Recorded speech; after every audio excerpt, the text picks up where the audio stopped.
ഇപ്പോൾ സംഭവിച്ചിരിക്കുന്ന ഈ വിവാദമുണ്ടല്ലോ, ആ വിവാദം കോൺഗ്രസിന് തിരിച്ചടിയാകാൻ പോകുന്നു. ആ വിവാദം പ്രതിപക്ഷത്തെ തിരിഞ്ഞു കൊത്താൻ പോകുന്നു. അതിനാവശ്യമായ തന്ത്രങ്ങൾ അണിയറയിൽ രൂപപ്പെട്ടു വന്നുകൊണ്ടിരിക്കുകയാണ്. നോക്കൂ, നമുക്കിന്ന് അറിയുന്നത് പോലെ തന്നെ ദേവസ്വം വിജിലൻസ് ശബരിമലയിലെ സ്വർണ്ണപ്പാളി വിവാദവുമായി ബന്ധപ്പെട്ട അവരുടെ അന്വേഷണ റിപ്പോർട്ട് മുദ്രവെച്ചൊരു കവറിൽ ഹൈക്കോടതിയിൽ സമർപ്പിച്ചിട്ടുണ്ട്. ഹൈക്കോടതി അതുമായി ബന്ധപ്പെട്ട് ചില നിരീക്ഷണങ്ങളും നടത്തിയിട്ടുണ്ട്. നമ്മൾ ആദ്യം കേട്ടത് 4 കിലോ സ്വർണം നഷ്ടപ്പെട്ടു എന്നാണ്, പിന്നീട് കേട്ടത് 1.5 കിലോ സ്വർണം നഷ്ടപ്പെട്ടു എന്നാണ്. ഇന്നിപ്പോൾ ഹൈക്കോടതി അക്കാര്യത്തിൽ ഒരു വ്യക്തത വരുത്തിയിട്ടുണ്ട്. കേവലം 475 ഗ്രാം സ്വർണ്ണമാണ് നഷ്ടപ്പെട്ടിരിക്കുന്നത്. ആ അർത്ഥത്തിൽ 60 പവൻ എന്ന് പറയാം, അല്ലെങ്കിൽ 1/2 കിലോ സ്വർണം ശബരിമലയിൽ നിന്ന് മോഷണം പോയിരിക്കുന്നു എന്ന് ഒരു വ്യക്തത ഉണ്ടായിട്ടുണ്ട്. അത് മാത്രവുമല്ല, 2019 സ്വർണ്ണപ്പാളികൾ കൈമാറ്റം ചെയ്യപ്പെട്ടത് സംശയാസ്പദമായ സാഹചര്യത്തിലാണ് എന്നുകൂടി ഹൈക്കോടതി നിരീക്ഷിച്ചിട്ടുണ്ട്. അന്ന് 2019 ഉണ്ണികൃഷ്ണൻ പോറ്റിക്ക് ഈ പറയുന്ന സ്വർണ്ണപ്പാളികൾ കൈമാറ്റം ചെയ്യുമ്പോൾ ഒരു മഹസർ തയ്യാറാക്കപ്പെട്ടിട്ടുണ്ട്. ആ മഹസറിൽ ആരൊക്കെ ഒപ്പുവെച്ചിട്ടുണ്ട് എന്ന കാര്യവും ഇന്ന് വ്യക്തമായിട്ടുണ്ട്.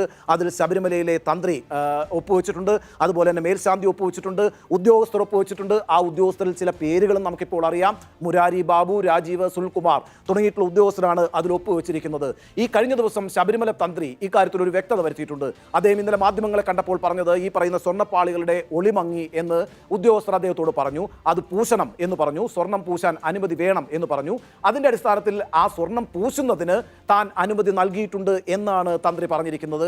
എന്നാൽ ഈ സ്വർണ്ണപ്പാളികൾ പുറത്തേക്ക് കൊണ്ടുപോകും എന്ന് തനിക്ക് അറിയില്ലായിരുന്നു, അതിനൊരു അനുമതി താൻ നൽകിയിട്ടില്ല, അതിന് താൻ അനുമതി നൽകേണ്ട ആവശ്യമില്ല എന്നാണ് തന്ത്രി പറഞ്ഞിരിക്കുന്നത്. കാരണം ഈ പറയുന്ന ശബരിമലയിലെ താന്ത്രികാചാരങ്ങളിൽ മാത്രമാണ് തന്ത്രിക്ക് അധികാരമുള്ളത്, ബാക്കി എല്ലാ കാര്യങ്ങളും തീരുമാനിക്കുന്നത് അഡ്മിനിസ്ട്രേറ്റീവ് ഓഫീസേഴ്സ് ആണ്. അപ്പോൾ ഈ രീതിയിലുള്ളൊരു വിശദീകരണമാണ് തന്ത്രി പറഞ്ഞിരിക്കുന്നത്. ആ വിശദീകരണം നമുക്ക് മുഖവിലേക്ക് എടുക്കാം. അപ്പോൾ ഈ പറയുന്ന മഹസറിൽ ഒപ്പിട്ടിരിക്കുന്ന ഉദ്യോഗസ്ഥരാണല്ലോ ഇക്കാര്യത്തിൽ പിന്നെ പ്രധാന പ്രതികളായിട്ട് വരുന്നത്. അതിലെ പ്രധാനി ആരായിരുന്നു? എക്സിക്യൂട്ടീവ് ഓഫീസറായിട്ടുള്ള മുരാരി ബാബു ആയിരുന്നു. മുരാരി ബാബുവിനെ കുറിച്ച് നമ്മൾ കഴിഞ്ഞ ദിവസമാണ് കേൾക്കുന്നത്. 2 ദിവസം മുമ്പ് അദ്ദേഹത്തെ സസ്പെൻഡ് ചെയ്തിട്ടുണ്ട്. ഈ മുരാരി ബാബു ഒരു വളരെ പ്രധാനപ്പെട്ട ആളാണ് കേട്ടോ ദേവസ്വം ബോർഡിൽ. കാരണം ഇദ്ദേഹത്തിനെതിരായിട്ട് ഒരു ഡൊമസ്റ്റിക് എൻക്വയറി നേരത്തെ തന്നെ ദേവസ്വം ബോർഡ് നടത്തിയിട്ടുണ്ട്. ഏറ്റുമാനൂർ അമ്പലത്തിൽ ഇദ്ദേഹം ഉദ്യോഗസ്ഥനായിരുന്നു. ആ സമയത്ത് അവിടുത്തെ ശ്രീകോവിൽ ഒരു തീപിടുത്തമുണ്ടായി. അവിടുത്തെ രുദ്രാക്ഷമാല നഷ്ടപ്പെട്ടു. അത് ആരെയും അറിയിക്കാതെ രഹസ്യമായി മറ്റൊരു രുദ്രാക്ഷമാല അവിടെ സ്ഥാപിക്കപ്പെട്ടു. അതുമായി ബന്ധപ്പെട്ട ഒരു ഡൊമസ്റ്റിക് എൻക്വയറി ഉണ്ടായി. അന്ന് അവിടെ ഓഫീസറായിരുന്ന മുരാരി ബാബുവിനെതിരായിട്ടൊരു നടപടിയും ഉണ്ടായില്ല. എന്നു മാത്രവുമല്ല, അദ്ദേഹത്തിന് പ്രൊമോഷൻ നൽകുകയാണ് ദേവസ്വം ബോർഡ് ചെയ്തത്. ആ അർത്ഥത്തിലൊക്കെ ദേവസ്വം ബോർഡിന് വളരെ പ്രിയപ്പെട്ടയാളാണ് മുരാരി ബാബു. ഇപ്പോൾ ഈ പറയുന്ന 2025 ഈ സ്വർണ്ണപ്പാളികൾ ഉണ്ണികൃഷ്ണൻ പോറ്റിയുടെ കൈവശം കൊടുക്കുമ്പോഴും എക്സിക്യൂട്ടീവ് ഓഫീസറായിട്ട് മുരാരി ബാബു ആ സന്നിധാനത്തുണ്ട്. 2019 മഹസർ തയ്യാറാക്കിയത് മുരാരി ബാബുവാണ്. 2025 ഉണ്ണികൃഷ്ണൻ പോറ്റിക്ക് വേണ്ടി മഹസർ തയ്യാറാക്കിയത് ഇതേ മുരാരി ബാബു തന്നെയാണ് എന്നത് നമ്മളെയൊക്കെ അത്ഭുതപ്പെടുത്തുന്ന കാര്യമാണല്ലോ. അതൊട്ടും തന്നെ യാദൃശ്ചികമല്ല എന്ന് തന്നെയാണ് നമ്മൾ മനസ്സിലാക്കേണ്ടത്. നോക്കൂ, ഈ പറയുന്ന മുരാരി ബാബു എല്ലാ ചട്ടങ്ങളും ലംഘിച്ചു കഴിഞ്ഞിട്ടുണ്ട് എന്നുള്ളതിന് ദേവസ്വം ബോർഡിൽ ഒരു സംശയം ഉണ്ടാകേണ്ട കാര്യമില്ല. കാരണം 2023 ഹൈക്കോടതിയുടെ ഒരു വിധിയുണ്ട്. ശബരിമലയിൽ നിന്ന് ഒരു കാര്യവും ഒരു വസ്തുവും പുറത്തേക്ക് കൊണ്ടുപോകാൻ പാടില്ല എന്നാണ് ഹൈക്കോടതി വിധിയുള്ളത്. അപ്പോഴാണ് ഈ എക്സിക്യൂട്ടീവ് ഓഫീസർ ഉണ്ണികൃഷ്ണൻ പോറ്റിയുടെ കൈവശം ഈ സ്വർണ്ണപ്പാളികൾ കൊടുത്തുവിട്ടത്. അത് തന്നെ ചട്ടലംഘനമാണ്. അതിന്റെ അടിസ്ഥാനത്തിൽ ഇമ്മീഡിയറ്റ് ആയിട്ട് സസ്പെൻഡ് ചെയ്യാവുന്നതേ ഉണ്ടായിരുന്നുള്ളൂ. അതുമാത്രവുമല്ല, ഹൈക്കോടതി ഒരു സ്പെഷ്യൽ കമ്മീഷണറെ അവിടെ നിയോഗിച്ചിട്ടുണ്ട് ശബരിമലയിൽ. അദ്ദേഹത്തിനോട് പറയാതെയാണ് ഈ പറയുന്ന സ്വർണ്ണപ്പാളികളെല്ലാം മുരാരി ബാബു ഈ പറയുന്ന ഉണ്ണികൃഷ്ണൻ പോറ്റിയുടെ കൈവശം കൈമാറിയത്. അതും ചട്ടലംഘനമാണ്. അത് കണ്ടെത്തിക്കൊണ്ട് ദേവസ്വം ബോർഡിന് സസ്പെൻഡ് ചെയ്യാമായിരുന്നു. നിയമസഭയ്ക്കകത്ത് വലിയ ബഹളമുണ്ടാകുന്നു. ഈ സംസ്ഥാനത്തിന്റെ പല സ്ഥലങ്ങളിലും തെരുവുകളിൽ പ്രക്ഷോഭം ഉണ്ടാകുന്നു. ആ പ്രക്ഷോഭങ്ങളും ബഹളങ്ങളും ഒക്കെ നടന്നുകൊണ്ടിരിക്കുമ്പോഴും മുരാരി ബാബു ദേവസ്വം ബോർഡിൽ സുഖകരമായി തുടരുകയായിരുന്നു. ഈ 2 ദിവസം മുമ്പാണ് അദ്ദേഹത്തെ സസ്പെൻഡ് ചെയ്തത്. അതാണ് ദേവസ്വം ബോർഡിന് മുരാരി ബാബുവിനോടുള്ള പ്രത്യേക കരുതൽ എന്ന് പറയുന്നത്. ഈ മുരാരി ബാബുവിന് ഉണ്ണികൃഷ്ണൻ പോറ്റിയോട് പ്രത്യേക കരുതലുണ്ട്. അതുകൊണ്ടാണ് 2019 സ്വർണ്ണപ്പാളികൾ കൊടുത്തുവിട്ടപ്പോൾ അത് ചെമ്പുപാളികൾ എന്ന് മഹസറിൽ രേഖപ്പെടുത്തിയത്. ഏതായാലും ഇപ്പോൾ നമ്മുടെ മുമ്പിൽ 2 പ്രതികളുണ്ട്. ഉണ്ണികൃഷ്ണൻ പോറ്റിയുമുണ്ട്, മുരാരി ബാബുവുമുണ്ട്. ഇനിയിപ്പോൾ ഈ അന്വേഷണം എങ്ങോട്ട് നീങ്ങും എന്നുള്ളതാണല്ലോ ആകാംക്ഷ ഉണ്ടാക്കുന്നൊരു കാര്യം. അതിൽ തന്നെ ദേവസ്വം ബോർഡ് ഈ കാര്യത്തിൽ പ്രതിചേർക്കപ്പെടുമോ എന്നതും കേരളം ആകാംക്ഷയോടുകൂടി നോക്കുന്ന ഒരു കാര്യമാണ്. പക്ഷേ പ്രിയപ്പെട്ട പ്രേക്ഷകരെ, ദേവസ്വം ബോർഡിന് ഒരു കുഴപ്പവും സംഭവിക്കാൻ പോകുന്നില്ല.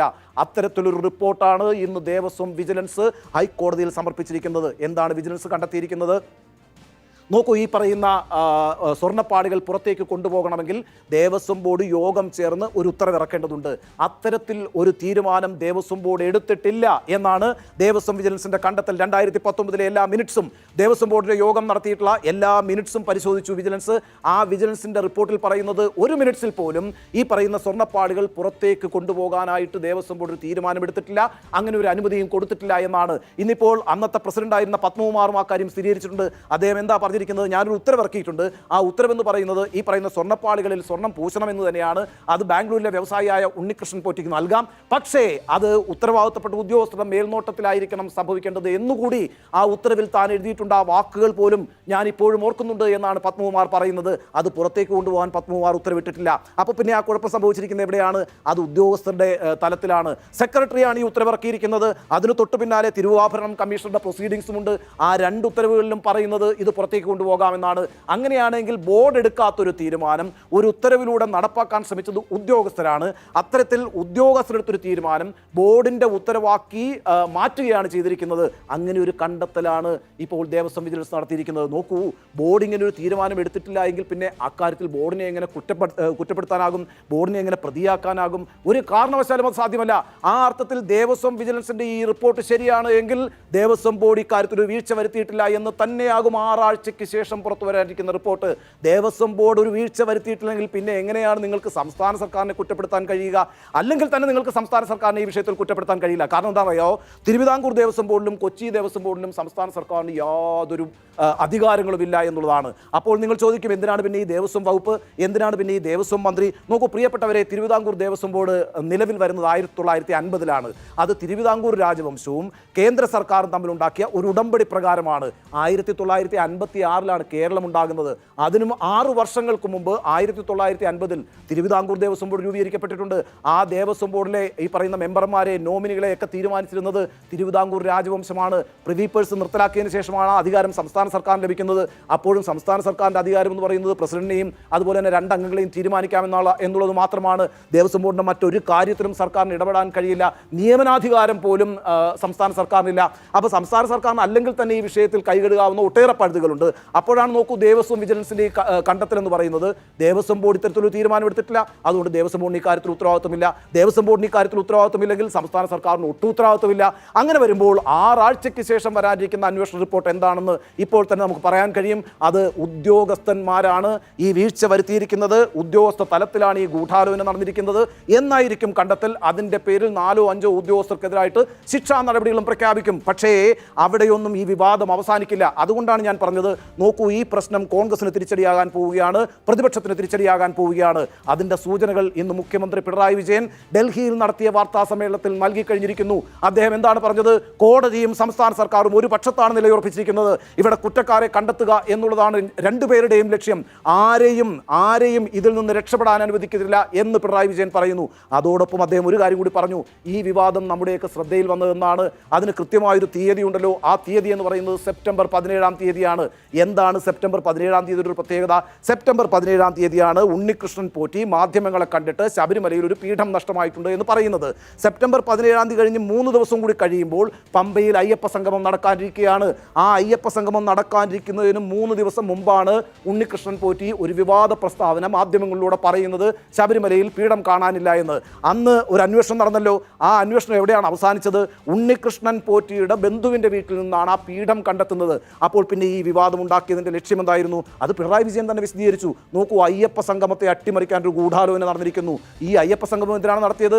ശബരിമലയുടെ നവീകരണത്തിനാണ്. ശബരിമലയിലേക്ക് വരുന്ന ഭക്തന്മാർക്ക് വേണ്ടിയിട്ട് അവർക്ക് വേണ്ട സൗകര്യങ്ങൾ ഒരുക്കുന്നതിന് വേണ്ടിയിട്ടുള്ള ഒരു ആലോചന നടത്തുന്നതിന് വേണ്ടിയിട്ടാണ് അയ്യപ്പ സംഗമം നടത്തിയത്. ആ അയ്യപ്പ സംഗമത്തെ അട്ടിമറിക്കാൻ വേണ്ടി ഒരു ഗൂഢാലോചന നടന്നു. അതിൻ്റെ ഭാഗമായിട്ടാണ് ഉണ്ണികൃഷ്ണൻ പോറ്റിയെ രംഗത്തിറക്കി ആരൊക്കെയോ കളിച്ചിരിക്കുന്നതെന്ന് പിണറായി വിജയൻ പറയുന്നു. അതൊരു സൂചനയാണല്ലോ. ആരാണ് അയ്യപ്പ സംഗമത്തിനെതിരായിട്ട് നിലപാടെടുത്തത്? ആരാണ് അയ്യപ്പ സംഗമത്തിനെതിരായിട്ട് പ്രക്ഷോഭങ്ങൾ സംഘടിപ്പിച്ചത്? അപ്പോൾ അവരെ വീണ്ടും അപകടത്തിലാക്കുക എന്നൊരു രാഷ്ട്രീയ തന്ത്രമാണ് ഇപ്പോൾ LDFും CPMും സംസ്ഥാന സർക്കാരും ഒക്കെ മെനഞ്ഞുകൊണ്ടിരിക്കുന്നത്. ഇന്നിപ്പോൾ VN വാസവൻ ദേവസ്വം മന്ത്രിയും അതേ പ്രസ്താവന തന്നെയാണ് ആവർത്തിച്ചിരിക്കുന്നത്. അദ്ദേഹം പറയുന്നു, സംസ്ഥാന സർക്കാരും കോടതിയും ഒരു പക്ഷത്ത് നിലയെടുത്തിരിക്കുകയാണ്. ഞങ്ങളിതാ ഈ പറയുന്ന എല്ലാ കുറ്റക്കാരെയും കണ്ടെത്താൻ പോവുകയാണ്. ഈ അന്വേഷണങ്ങളിൽ ഒന്നും തന്നെ സംസ്ഥാന സർക്കാരിനെ കുറ്റപ്പെടുത്തുന്ന ഒന്നും കണ്ടെത്തിയിട്ടില്ലല്ലോ, സംസ്ഥാന സർക്കാരിനെതിരായ ഒന്നും കണ്ടെത്തിയിട്ടില്ലല്ലോ, എന്തിനേറെ ദേവസ്വം ബോർഡിനെതിരായിട്ടൊന്നും കണ്ടെത്തിയിട്ടില്ലല്ലോ എന്നാണ് VN വാസവൻ പറഞ്ഞത്. അപ്പോൾ ഉദ്യോഗസ്ഥ തലത്തിലാണ് ഈ അഴിമതി നടന്നിരിക്കുന്നത്, ഈ കൊള്ള നടന്നിരിക്കുന്നത് എന്ന് തന്നെ ദേവസ്വം മന്ത്രിയും സ്ഥിരീകരിക്കുന്നു. അത് മാത്രവുമല്ല, VN വാസവൻ വളരെ സന്തോഷത്തോടുകൂടി പറഞ്ഞൊരു കാര്യം, ഇപ്പോൾ നടക്കുന്ന അന്വേഷണത്തിൽ സംസ്ഥാന സർക്കാരിന് ഒരു പങ്കുമില്ല. അത് ഹൈക്കോടതിയുടെ മേൽനോട്ടത്തിൽ നടക്കുന്ന ഒരു അന്വേഷണമാണ്. ഇന്നെന്താ ഹൈക്കോടതി പറഞ്ഞിരിക്കുന്നത്? അന്വേഷണത്തിന്റെ റിപ്പോർട്ട് മുദ്രവെച്ച കവറിൽ ഹൈക്കോടതിയെ തന്നെ അറിയിക്കണം, മറ്റാരെയും അറിയിക്കാൻ പാടില്ല എന്നാണ്. പ്രതിപക്ഷ നേതാവ് ഉടൻ തന്നെ ഇറങ്ങി നിന്ന് ആ പ്രസ്താവത്തെ സ്വാഗതം ചെയ്തിട്ടുമുണ്ട്. കാരണം ഈ ആഭ്യന്തര വകുപ്പുമായി ബന്ധപ്പെട്ടാണ് അന്വേഷണം നടന്നിരുന്നതെങ്കിൽ സംസ്ഥാന സർക്കാർ രാഷ്ട്രീയമായി അതിൽ ഇടപെടും. അതുകൊണ്ട് ഏതായാലും ഹൈക്കോടതിയുടെ മേൽനോട്ടത്തിൽ ഈ അന്വേഷണം നടക്കുന്നത് നല്ലതാണ് എന്നാണ് പ്രതിപക്ഷം പറഞ്ഞത്. അതുതന്നെയാണ് ഇന്ന് VN വാസവനും പറഞ്ഞത്. നോക്കൂ, ഞങ്ങൾക്ക് ഈ പറയുന്ന അന്വേഷണത്തിൽ യാതൊരു ഉത്തരവാദിത്വവുമില്ല, അതുകൊണ്ട് ഞങ്ങൾക്ക് കൈകടത്താൻ കഴിയില്ല, അതുകൊണ്ട് അത്തരമൊരു ആരോപണമായിട്ട് നിങ്ങൾക്ക് ഞങ്ങളുടെ മുമ്പിലേക്ക് വരാനും കഴിയില്ല. ഈ രീതിയിൽ നല്ലൊരു പ്രതിരോധം ഇന്ന് സംസ്ഥാന സർക്കാർ തീർത്തു കഴിഞ്ഞിട്ടുണ്ട്. എന്ന് മാത്രവുമല്ല, കോൺഗ്രസിനെതിരായിട്ട് പ്രതിപക്ഷത്തിനെതിരായിട്ട് അണിയറയിൽ ഞാൻ നേരത്തെ സൂചിപ്പിച്ചതുപോലെ വലിയൊരു രാഷ്ട്രീയ ആയുധത്തിന് മൂർച്ച കൂട്ടിക്കൊണ്ടിരിക്കുകയാണ് LDF. അതുപോലെ തന്നെ മൂർച്ച കൂട്ടിക്കൊണ്ടിരിക്കുകയാണ് CPM. ഈ പറയുന്ന 6 ആഴ്ചയ്ക്ക് ശേഷം റിപ്പോർട്ട് വരും. ആ റിപ്പോർട്ടിൽ ഉദ്യോഗസ്ഥ തലത്തിലാണ് വീഴ്ച എന്ന് കണ്ടെത്തും. അങ്ങനെ വീഴ്ച വരുത്തിയ ഉദ്യോഗസ്ഥരെ ശിക്ഷിക്കും. എന്നാൽ ദേവസ്വം ബോർഡ് ഇക്കാര്യത്തിൽ പ്രതിപട്ടികയിൽ വരില്ല. ദേവസ്വം ബോർഡിന് ഇക്കാര്യത്തിൽ ഒരു വീഴ്ചയും വന്നതായി കണ്ടെത്തപ്പെടുകയില്ല. ദേവസ്വം ബോർഡിന് വീഴ്ച വന്നിട്ടില്ല എങ്കിൽ സംസ്ഥാന സർക്കാരിനെയും കുറ്റപ്പെടുത്താൻ കഴിയില്ല. അതോടൊരു സംസ്ഥാന സർക്കാരും ദേവസ്വം ബോർഡും ഈ അന്വേഷണത്തിൽ നിന്ന് രക്ഷപ്പെടും.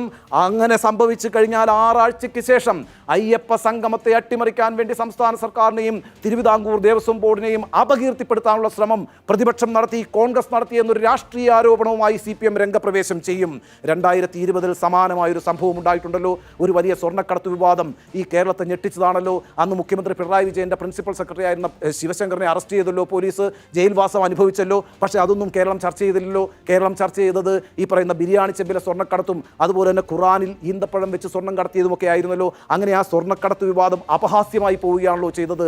അതേ വിധി തന്നെയാണ് ഒരു പക്ഷേ ഈ പറയുന്ന ശബരിമലയിലെ സ്വർണ്ണപ്പാളി വിവാദത്തിലും കാത്തിരിക്കുന്നത്. നോക്കൂ, 6 ആഴ്ചയ്ക്ക് ശേഷം അന്വേഷണ റിപ്പോർട്ട് വരികയും ഉദ്യോഗസ്ഥ തലത്തിൽ മാത്രമാണ് വീഴ്ച സംഭവിക്കുകയും ചെയ്തിട്ടുള്ളതെന്ന് കണ്ടെത്തി കഴിഞ്ഞാൽ പിന്നെ ഈ പറയുന്ന രാഷ്ട്രീയ ആയുധമുണ്ടല്ലോ, ഈ അയ്യപ്പ സംഗമത്തെ അട്ടിമറിക്കാൻ, ശബരിമലയുടെ വികസനത്തെ അട്ടിമറിക്കാൻ ഇവിടെ പ്രതിപക്ഷവും കോൺഗ്രസും ശ്രമിച്ചു എന്ന് പറയുന്ന രാഷ്ട്രീയ ആയുധം അതിശക്തമായി കോൺഗ്രസിനെതിരെ പ്രയോഗിക്കപ്പെടും, അതിശക്തമായി പ്രതിപക്ഷത്തിനെതിരെ പ്രയോഗിക്കപ്പെടും. അതിനുള്ള നീക്കങ്ങളാണ് ഇന്ന് മുതൽ ആരംഭിച്ചിരിക്കുന്നത്. അതിൻ്റെ തുടക്കമാണ് ഇന്ന് മുഖ്യമന്ത്രി പിണറായി വിജയന്റെ പ്രസ്താവന, ഇന്ന് ദേവസ്വം മന്ത്രി VN വാസവൻ നടത്തിയ പ്രസ്താവന. അതുകൊണ്ട് പ്രിയപ്പെട്ട കോൺഗ്രസ്സുകാരെ, പ്രിയപ്പെട്ട പ്രതിപക്ഷ നേതാക്കളെ, തയ്യാറായിരുന്നു കൊള്ളൂ, ജാഗ്രതയോടുകൂടി ഇരുന്നു കൊള്ളൂ. നിങ്ങൾക്കെതിരായി ഒരു വലിയ അസ്ത്രം പ്രയോഗിക്കപ്പെടാൻ പോകുന്നു. അത് ശബരിമലയിൽ നിങ്ങൾക്ക് തിരിച്ചടിയാകാൻ പോകുന്നു.